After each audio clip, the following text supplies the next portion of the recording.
So we start today with an update from Scam News. I just wanted to alert you because you, listener, you, Rod, are worried about scams. Of course, scams are we can all be losing our money in dodgy ways. Well, this one comes from Hong Kong. So workers in a bank in Hong Kong, and the bank has been kept secret, have been scammed out of quite a lot of money by some scammers that used a really interesting new technology that we all hate. And I think we could all hate it in a new way. So in this story, the chief financial officer of the bank was asked to transfer something like $200 million Hong Kong dollars. So that's roughly 25 million American, or who could convert to Australian? Impossible. Into a bank account. And the financial officer said, nah, man, that sounds a little bit, that's dodgy. And obviously that's the Australian version of saying it. But our friends, the scammers, said, well, I know how we can convince him. We should just get on a Zoom call and we should use some AI deepfakes of the other people in the bank, pretending to be the other people in the bank. So they set up a Zoom call, and the rest of the financial officer, he's seeing his colleagues faked via AI deepfake technology in a Zoom call saying, yeah, transfer the money. So 200 million Hong Kong dollars later, we can all hate Zoom just that little bit more.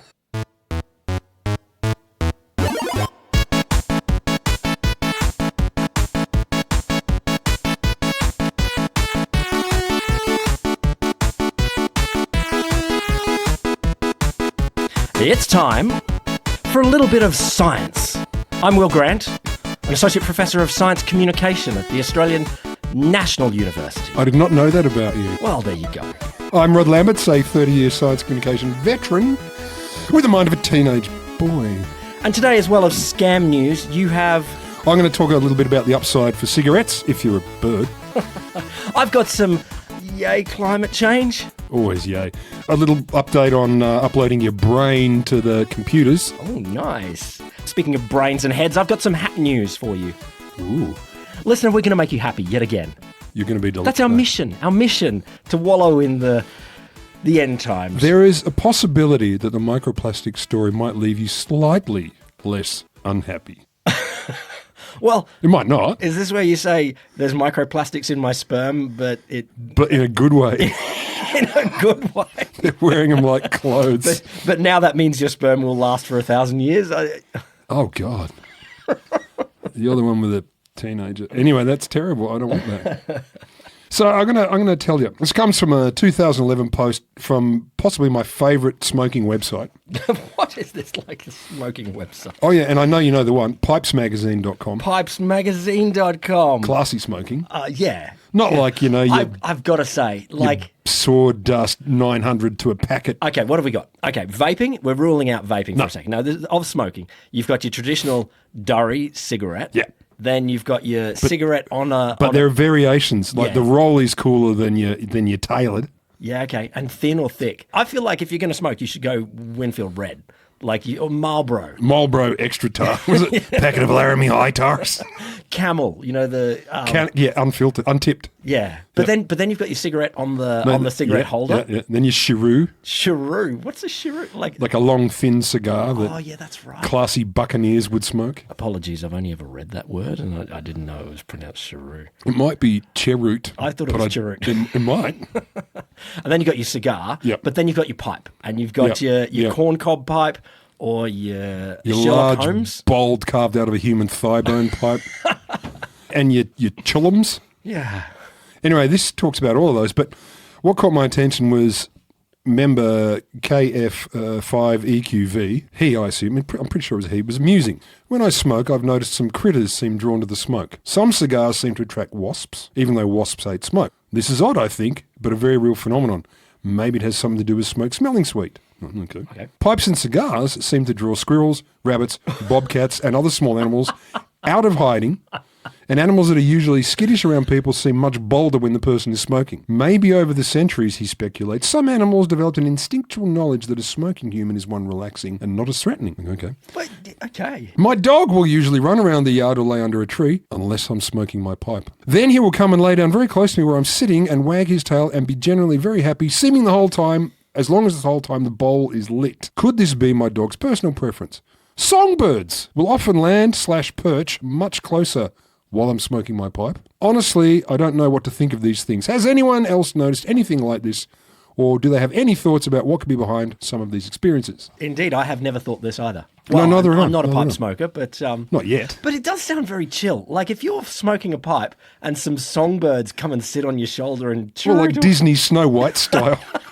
And they take your washing off the line. I feel like that's very close to attaining nirvana. Like, that's a... Yeah, that's true enlightenment. No, and I agree. Like, you know, the smoking has a certain calm coolness to it, if you do it right. We're not advocates of smoking, but we're recognising that... Except for it being cool. I'm just recognising that. A lot of harmful things are cool, It's though. manufactured cool, though, man. What isn't? What cool is not manufactured? Ours, obviously. Got Yes. it. Yeah. So he poses a lot of questions here, and there are so many animals to consider, but we can't do all these in one Smoke near every animal. Every animal. He goes to the Whales. zoo. Exactly. It's in a bathyscaphe with a little hole, a one-way valve. Like, as a life project to go, I'm going to smoke a cheroot and a cigar and a pipe near every animal. vertebrate. And if I get through them all, I'm going to go to invertebrates and then maybe slime molds. And I'm going to rate them on this calm index. I'm just going to do birds because there are so many, and also because there's this story in Futurism that caught my eye. The headline is, birds are getting hooked on cigarettes. He kicks off saying, but not for the reasons you might think.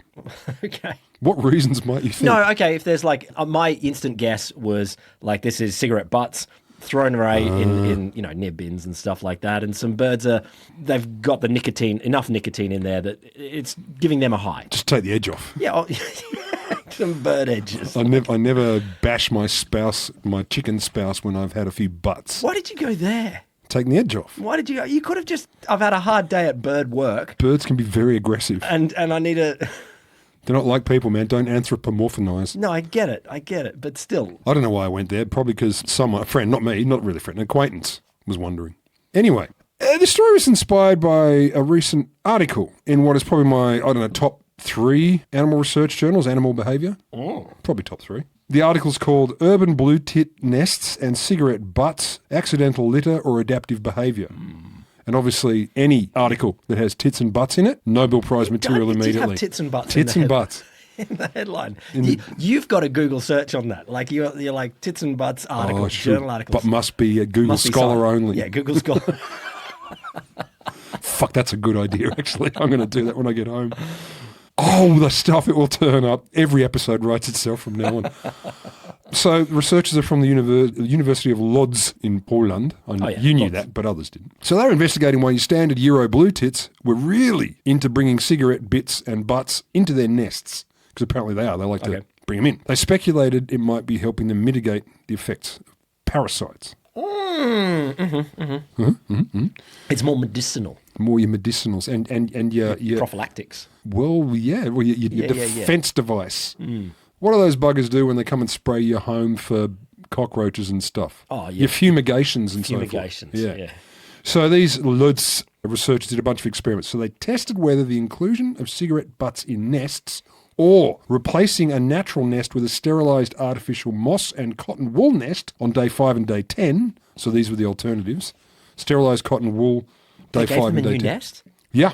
I don't think you can do that. Well, they can. They're university researchers from Lodz. No, I get it. No, I just feel like saying to an animal, okay, you've built your home, now we're just going to secretly replace it in the night. They didn't say that to them. Well, okay. Well, like in animal ethics would say, do you want to replace your You need home? to explain it to them first. Well, they need these to be days. on board. Yeah, I feel like, no. No, not your European blue tits. They're very progressive and they're very laid back. They're happy to move into a new home. They don't really care about a lot. Oh, fair. They don't really care about a lot. So they did this, either they had these cigarette enhanced or the fake and sterilised ones, and they compared them to a control group, which is basically your everyday homemade nest. Fair enough. Both the cigarette butt nests and the sterilised nests led to the birds having elevated levels of hemoglobin, apparently, which is an indication of better physiological health, apparently, compared to the control group who did not have these elevated levels. I mean, it's the first thing you do then. Once you've given them these fake nests or not, you throw them on their back and suck their blood. It's what you do. It's what you do. So the natural nests in the control group had way more ticks, mites and fleas than the ones that Yeah, but did they check over like the longer time? You know, as we get rid of all the microbes in our environment. Yeah, this is a 400-year study. Then we're no longer, they evolve to be crappier over time. The original Calvinist, Mr. Calvin, Yeah. he started it. So maybe it's just that it's the non-natural fibres that do it and the fact they replaced them that made it better, not just cigarette butts. But the article goes on to talk about other studies. So they went, it's not just about our work. So there's a Mexican study, an experiment demonstrating that house finches add cigarette butts in response to ectoparasites. House finches, Mexico, ectoparasites. What's an ectoparasite? Do I need to know? It's different to an endoparasite. Yeah, okay. It's something they don't want. Well, what we could go with is the word parasite. Yeah, okay. It's a parasite. So the quote is, house finch females responded to researchers placing more live ticks in their nest by placing even more cigarette butts in there, indicating... I'm going to need some cigarettes. This is so gross now. I need some cigarettes. Ticks everywhere. I've got to relax. That's better. So they put more cigarette butts into their nest, which indicates an established reaction to a heightened risk of parasitic infection among some birds. But what I thought about when I read that was like, can you imagine being the researchers like, how was your day, honey? 8 hours putting ticks in birds' nests. Science seemed much sexier in grad school. No? No? Some people might like that. Some people might like... how many? I'm vaguely tormenting these tits for... I want names. Tit tormentor. What with? Ticks. I also wasn't surprised about any of this because when I was in high school, teachers tried to convince us that cigarettes were bad. Mm. My high school had 2 rules. One was you could only smoke outside, except in the student common room. Literally, that was a school rule. This is a very different high school times. Yeah, it was in the 80s, and that was the school rule. So one, yes, you could only smoke outside, except in the student common room, which was like a bar at 3 o'clock in the morning in the olden days. It was horrifying. You needed a knife to cut your way through the air. And the other rule was no bare feet in carpeted areas. And so they would say to us, oh, no, did you know, they would say, nicotine's only, bona fide industrial real purpose is as a pesticide. And I thought, gross. But also, I didn't really smoke a lot of tobacco. Did you know there's 2 versions of this story. But when they first banned smoking in planes, there's one group of people who perhaps were worried that the planes would fall apart. Was it house finches? Your planes will be full of ticks. Like, what are you doing? It's terrible. What are you doing? I'll learn to fly on my own then. No, that the tar wrapped around all the planes was helping to hold them together. Yeah, see, that says a lot less about cigarettes and a lot more about everything else to do with aviation at the time. Literally everything. Fuck, that's horrifying. But they did use smokers to show where the holes in planes were. Yeah, of course. If there's a hole in the plane, then it's going to build up a little bit of the... You need to know about that. It's going to build up a little bit of a circle of tarishness around. So that's how you would test your house to be your zero airtight, ultra passive aggressive, heat cold house. Let's go in here and smoke a bunch of cigars. Yeah, get in there, smoke a few bowls. There's probably other ways, but anyway. Nope. That's the only way. So anyway, there's another study, Harvard study, so it's obviously true. Cigarette tobacco reduces the survival of an invasive parasite that affects Darwin's finches. It's a type of finch. Oh, he named one particularly after himself? Well, I don't think this one's the good one. He was not an arrogant man. He was a sickly man and he banged his cousin, but he was not an arrogant man. Yeah, but it was a time when banging your cousin was much more normal. Well, I think it was desirable. Well, indeed. It keeps probably it in the forced family. Upon you. Keeps the genes pure. So anyway, Darwin's finches. Vampire flies, which is the particular parasite, and their babies did not like tobacco-enhanced lab environments. They're larval, pupal, adults. And sorry, vampire flies, but you're off the invite list for Christmas. No, exactly, because if you're going to come around to our house, lots of cigars. So they said, we collected finch nests, quantified the prevalence and mass of cigarette butts, and the abundance of flies in the nest. Again, this is science that I'm glad someone does it, but I don't want to. I've got other things to do. Although most urban finch nests contain cigarette butts, 73% of them, the mass of cigarette butts was very low and did not correlate with fly abundance. So not necessarily a correlation between the amount of cigarette butts and the amount of flies. But still, most urban finch nests includes... 3/4 had cigarette butts. No, that's saying something. Like the finches themselves are saying, we like something about them. Maybe it's a sort of homeopathic sort of... Finches are into the homeopathy. They're like, have a bit of cigarette. Renowned for it. Also, I imagine if you've got a tiny little bird head, a cigarette butt could be quite a nice pillow. If I was a wildlife photographer, my dream shot would be, a beautiful shot of a finch flying with a durry butt in its mouth. Going, shit of a day. That would be off the charts. So they go on to say, compared to past studies, finch nests require 10 times as many cigarette butts to affect fly survival as the amount they actually have. So... not enough. So although tobacco can affect vampire flies negatively, finches likely do not incorporate enough of them to affect, as they put it, So are you saying fly that fitness. the finches have got half the science news here? They're Yeah. like, tobacco can help, but they didn't get the quantity right. Like, Kind of, yeah, it's Where's like- the yeah. failing in the finches here? Like, what's going They're on? not picking on the finches. They're just saying, things aren't as clear as the headline. Birds addicted to cigarettes. But one thing, here's my takeaway. Keep dropping cigarette butts because the birds need them. That's Stop the it. takeaway. Stop it. That is not the a good takeaway. I'd say it's a good takeaway, but sometimes science tells us ugly things. It's no one's fault. It's just the reality. You want some ugly things? Yes, please.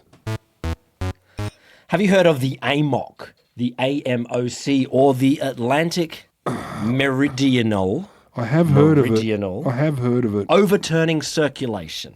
I have heard of it. If you said to me, tell me what AMOC means, I would come up with something terrible that included swear words and dirty words. But yes, it does ring a bell. Yeah. So the Atlantic Meridional Overturning Circulation is... Merrididdle-doodle, I think it is. Yeah, it's the flow of water. The oceans are flowing all the time, and ocean currents are pretty important to the world. This one in particular... Yes, they damn well are. This one in particular is pretty important. And hang on, let me just preempt. And it's doing fine. In fact, it's probably better than ever. Maybe it's just too strong and regular. Rude health. Well, Ruddy complexion. I'll pause on that and say, let's see. Anyway, so this one, basically, it heads from the Southern Ocean up through the Atlantic, bringing, at first, it's cold there, but it warms up when it hits the equator. Sure. And then it Well, brings, we all do. It brings your warm waters up to Europe and North America. And they love it. They didn't know they loved it, but basically, the AMOC has made Europe inhabitable for the last thousands of years. And it is very inhabitable. Yeah, no, totally. That is a very inhabitable lump of land. But bringing warm water up in that direction, it's not so that they can go swimming, but it changes the climate of hurt, Europe though. and North America enormously. If it wasn't for this climate, if, for example, the water flowed, south from the Arctic or something like that, That'd be stupid. then Europe would be a vastly colder place. So you're telling me that no more of my mid-year beach holidays in the Italies, for example? Well, I mean, things are not moving that quickly. I mean, if it broke, because you're going to tell me that it's getting better. Ish. Better with a minus sign in front of it. Cool. Go on then. Make me cry. Well, here we go. The critical Atlantic current system appears significantly more likely to collapse than previously thought. after Collapse new is a big research. word. Yeah, collapse. So, Not get a little sluggish, yeah. maybe chill a bit. So this research, it's modelling research, but it's brought in new parameters that seem to bring in all of the upwelling and different flows of the ocean. And a lot of the ocean overturning scientists sort of groups of people are like, no, this is all pretty plausible. But what it's saying is an estimated slowdown of up to 58% in the next 80 years, a level almost certain to end in collapse. 50 or 80 years. Yeah, I mean, look, it's not your lifetime. You don't know that. I'm bizarrely resilient, But this is one of those things where I just wanted to flag this because, we think about climate change, sort of either gradually warmer temperatures that we might then say, oh, okay, that might make it harder to grow oranges here, or it might melt some ice and raise sea level, which is a problem. And a few more of your dengue-infested mosquitoes may wander down to southern climes. Yeah. But this kind of stuff is one of those tipping points where suddenly you get to a place where we've changed the direction of flow of an ocean circuit. And then suddenly we're in a different world where... Can I go on record saying I don't want that? I'm going to register my no vote. I'm anti.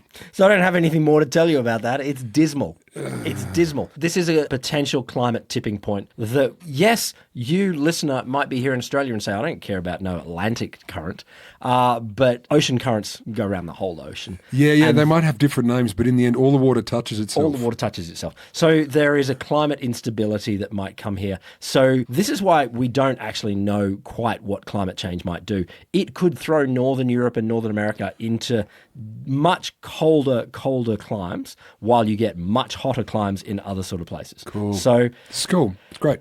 So invest in properties that will improve. Yeah, like beachfront in Gaza or something like that. That's the future you want. Controversial. Well, I don't know whether you heard the last story, listener, but if you did, it didn't make me happy. So Alex Weissner-Gross, he's a co-founder of Eon Systems. We've all heard of that, and him. He was posting a video on X, and he wrote, "What you're seeing is not an animation. It is not a reinforcement learning policy mimicking biology. It is a copy of a biological brain wired neuron to neuron from electron microscopy data running in simulation, making a body move." It's enticing, right? Well, I think you have to slow down and say it to me again because it sounded very technical. Ready to go? Yep. What we are seeing, or what you are seeing, not an animation. It's not a reinforcement learning policy or program, whatever, mimicking biology. It is a copy of a biological brain wired neuron to neuron. Yeah. From electron microscopy data. Wow. Running in simulation, making a body move. Not a human-sized brain. We're talking Why would you say that? Well, I think that might be tricky. So cynical. You don't know this story. You probably do, but I'm going to tell you anyway. So let's unpack it. 2024, one of the scientists at Eon, the company of which Weissner-Gross is a co-founder, senior scientist Philip Xu and his collaborators, they've got a paper in Nature. It's a computational model of the entire adult fruit fly brain, Drosophila melanogaster. Yeah, that's scientists' favourite Isn't it? Insect. Small, tiny brain, lives and dies really quickly. 8,000 generations a second? So I think so. Something close. So basically, this computational model, more than 125,000 neurons. That's a lot. 50 million synaptic connections, which is a few. That's like a really complicated blanket, I think. It's like knitting. It's like a mega tapestry. Yeah, mega tapestry. And it was built from this thing called Flywire, which was done in Princeton, and it offers what they call the complete wiring diagram of a fruit fly brain. That is friggin' cool. It's wild. Now I'm thinking about it. So is this computationally done, or no? They said they made it. They mapped it into your computers. Yeah, okay. So they haven't actually done. Well, we'll wait. Oh. So they created this model to study circuit properties of feeding and grooming behaviours within the fly. Cool, but you could have just studied the brain. I think that's nice that you had feeding and grooming in there, but I think... Keep them clean. Sometimes people bury the lead. It's like, okay, we recreated the fruit fly's entire brain to then look at how they... Wash themselves.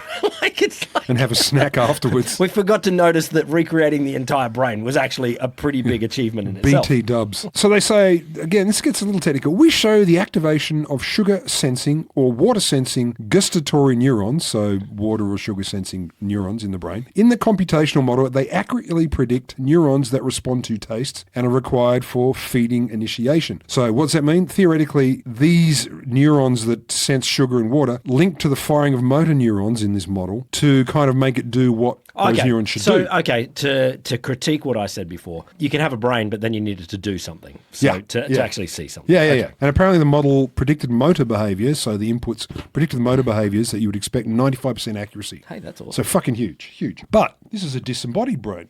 So it had basically what they said, activation without physics. The motor outputs had existed but had nowhere to go. So they fixed that. What did they put it on? They used an embodied simulation framework from a bunch of neuroengineers in Switzerland, the Swiss Federal Technology Institute of Lausanne, if you're wondering, called NeuromechFly version 2. Which, of course. Yeah. And with this, they integrated Eon's Connectome, so the brain-based emulation thing, with a physics-simulated fly body. That means they built a virtual environment for the brain to interact with, they gave it a virtual body, and they let it loose in the environment. It's freaking wild. It's absolutely wild. Absolutely wild. And then it flew around stupidly like a little fly. Oh, it went and flied, like it did fly things. Flied, being a fly-like. Not as...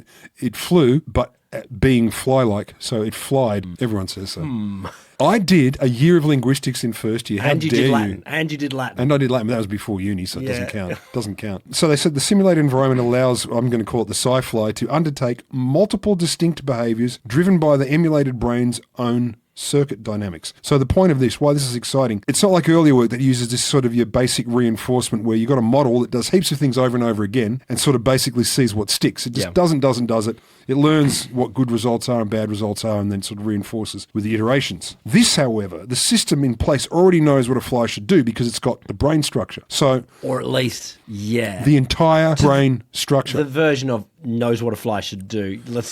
So to speak. So the virtual fly gets a sensory input from its stimulated environment. That's the way a fly would process it. Yeah, so it goes to like a little bowl of liquid that's got sugar in it and it goes, fuck, that's food. Yeah. Starts eating it with its, what do you call it, face schlong. Yeah. Facial. Proboscis.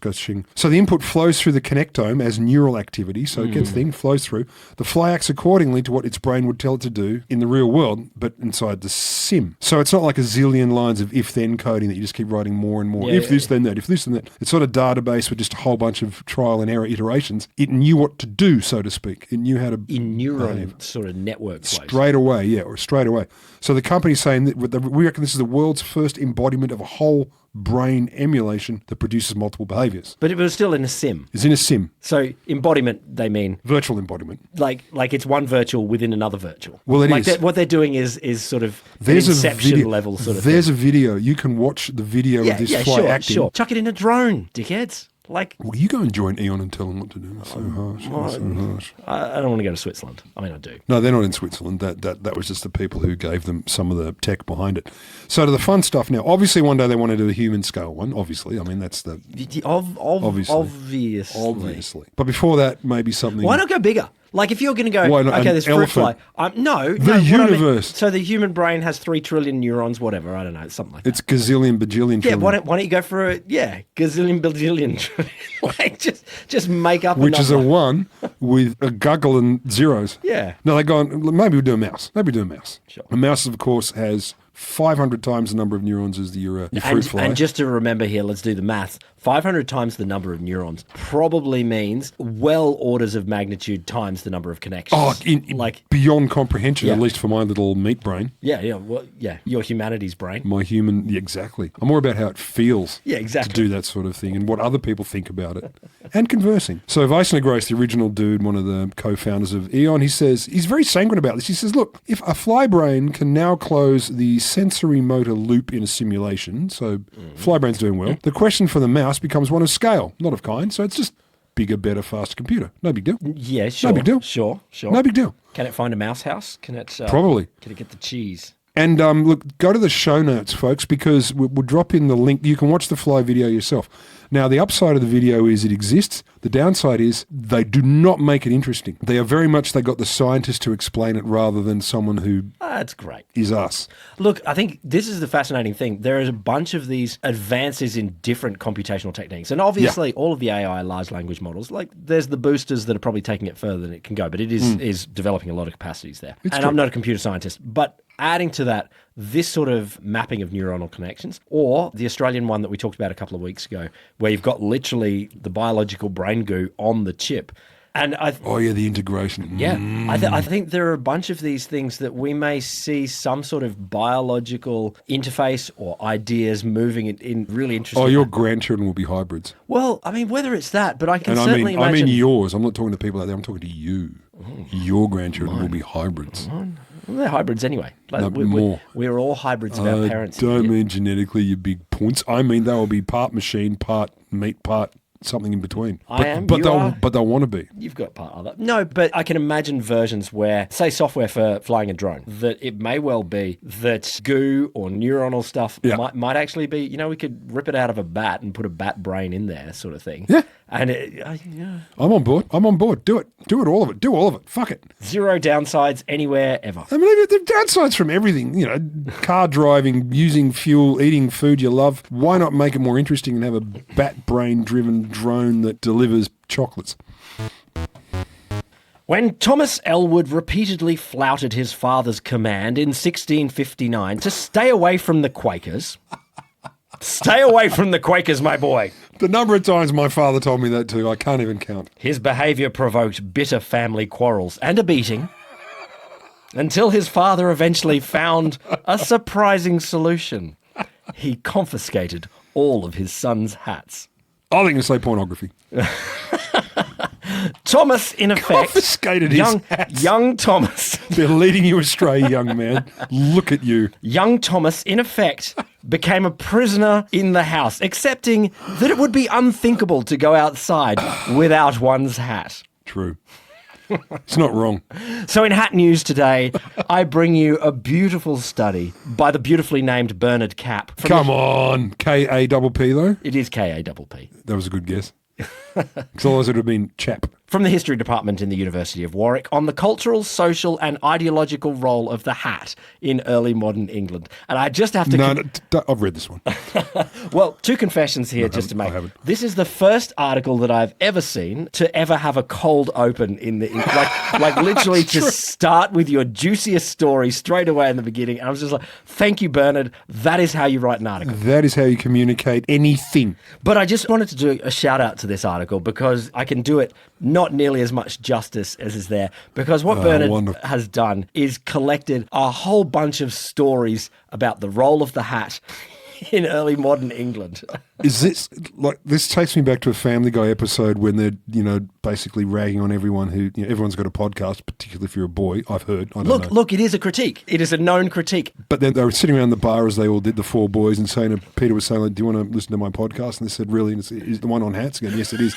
And it flashed him going, and he's just listing hats, square hats, triangle hats, baseball cap. That's all he does. Well, no. Indeed, there are many names for hat that were that were mentioned by Bernard Cap in this article, and many different positions on hats. And so, one of them was that hats and caps are radically different things. Caps are typically more for your working class, flatter. Indeed, I am wearing a cap right now. But he says that the reason typically that a cap might be flatter is you might be carrying stuff on your head, and you can't be carrying stuff on your head with a high bowler. Well, a high steeple hat. One could not. Or a wizard's hat. A wizard's hat. You can't carry anything on your hat with a... Well, you could with magical power. So what I'm hearing is you're basically your working class associate professor. Yeah, indeed. You know the type. Well, no, but if you could continue the politics of the hat into the future, into now, one of the things that is interesting to say is that hats have been explored in other papers, other sorts of things. Of course they have. But because they are easy to adjust, very easy to adapt, very easy to remove, deploy. The hat is the most versatile and eloquent medium of non-verbal communication. So you can do a lot. What about glasses? Like of clothing. What about glasses? Yeah, not bad. What about a hockey mask? Elbow pads? Annoying. No, like a hat, you can take your hat off, on or on. You can do things. You can carry stuff in your hat. I can do that with glasses. Pockets.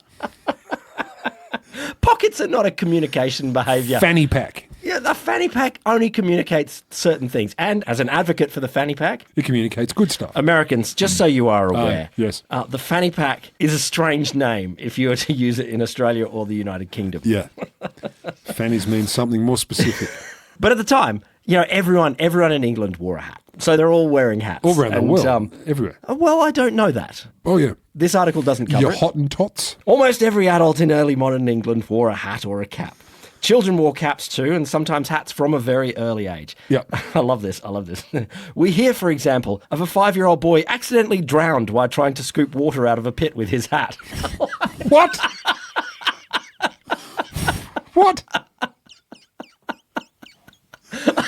There are so many questions. You buried the lead there. But again, look, this pit's full of water and it shouldn't be. I'll scoop it with me hat, governor. I'll jump in. Governor, I'll scoop it with me hat. Oh, I'm drowning. It won't be long. I'm drowning.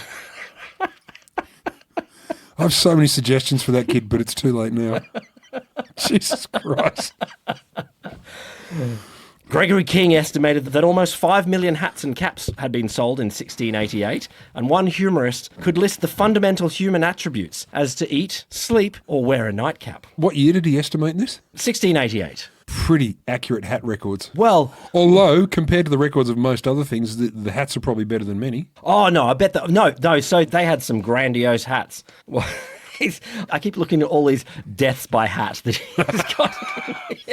Choking hazard, poisonous. No, there's a bunch where, they're all... Aggressive when annoyed. Because they might spend a fair bit of money on their hat. Yeah. And this is a period when there was sumptuary laws where rich people could have fancy clothes not rich. Upper class people could have fancy clothes. Yeah. And rich but not upper class people, they aren't allowed such fancy clothes. Oh, your new money, scummy merchant class. But, they're putting the feathers and the ribbons and the gold and things like that. They're putting fucking live owls and stuff on them. They did not stuff around. You know they would. So, look, I cannot do this article full justice. It is full of some awesome stories of what hats have done to people. I think you may need to do a follow-up. Look, maybe I will. It's just a beautiful, to go, you know what I want to know?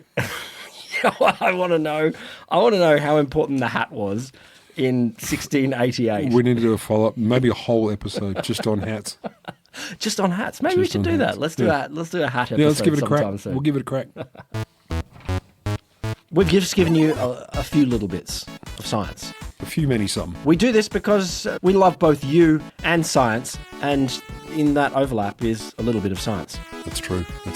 Tell your friends. Yep. Tell your enemies. Tell everyone. Yeah. And if you want some topics covered, then, let them know. Where would they do that? They would go to cheers@alittlebitofscience.com. Also, smash the star buttons on your podcast apps. Also... And write reviews. Reviews are nice. If we were accurate in our timing of recording, like Friday afternoons Australian time, we're like often on Twitch. But 3:30, 4-ish. Depends on things. We have day jobs. Stupid day jobs.